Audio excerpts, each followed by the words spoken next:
So one day, this guy Tim, he goes on a game show and he says this. What's the biggest mistake you made at your wedding? Honey, I love you, but said I do.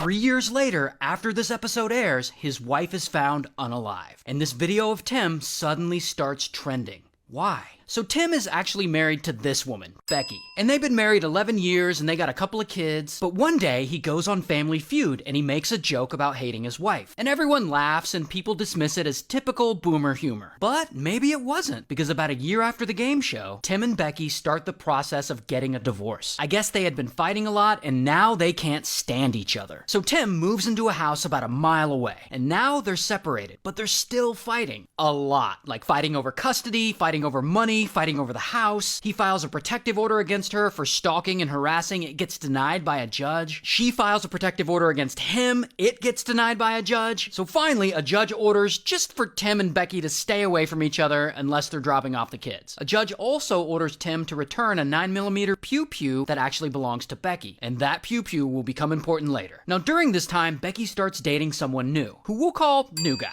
And things seem to be going okay with New Guy. They're getting along well. They even have a little romantic evening at her house on Valentine's Day. So she's trying her best to move on. Regardless, about a week before Tim and Becky's actual divorce hearing, Tim finally snaps. Now it's a normal night and the kids are at Tim's house, but they're asleep. So Tim gets Becky's 9mm pew pew and he sneaks out of his house while the kids are still sleeping. And he gets a blue bicycle he has, one that has no reflectors on it so no one will spot it. And he discreetly pedals all the way to Becky's house. Then he climbs up the side of her house to her upstairs window and he pries it open and he creeps inside. Then he makes his way over to Becky's room and boom, he kicks the door down. And Becky wakes up and she panics and she grabs her phone and she runs into the bathroom and she tries to dial 911. And then she turns around to shut the door and blam!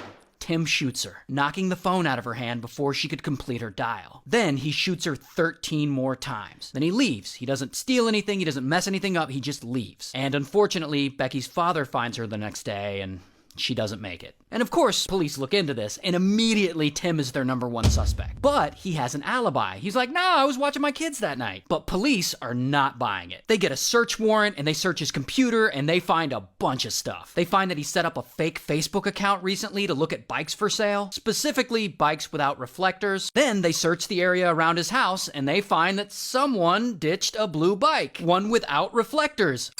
They also go through his search history and they find that he Googled things like how to make a homemade pistol silencer and how to clean gunpowder off your hands. You know, stuff that murderers search for. They also find that on Valentine's night, the night Becky was at home with her new guy, Tim had Googled New Guy's license plate number and car VIN number over 200 times. I guess he had seen New Guy's car there and he was trying to figure out who this person is who was doing his ex-wife. Police also find shell casings connected to the murder weapon and just a bunch of stuff. So Tim is arrested.